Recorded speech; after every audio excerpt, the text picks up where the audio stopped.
আসসালামু আলাইকুম এভরিওয়ান, আশা করি সবাই খুব ভালো আছেন। তো এখানে আমি আরেকটা চুড়িও পেঁচিয়ে নিয়েছি। এটা হচ্ছে গোলাপি কালারের রেশমি সুতা দিয়ে পেঁচিয়েছি।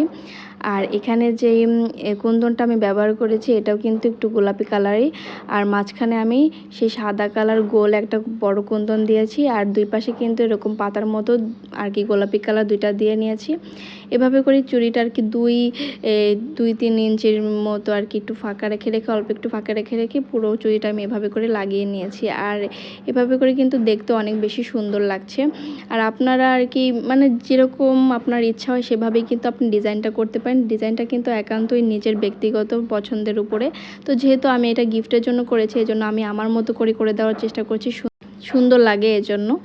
আর তারপরে এখানে কিন্তু আপনারা দেখতে পাচ্ছেন আমি এই চুড়িগুলো যেহেতু একটু চিকন চুড়ি, এজন্য এখানে আমি এই যেই আর কি এই যে লেজের মতো যেটা দেখতে পাচ্ছেন পাথরের, এটাও লাগিয়ে দিব ভিতরে, তাহলে কিন্তু আরও বেশি সুন্দর লাগবে দেখতে। এটা লাগানো ক্লিপটা আমি নিতে পারিনি।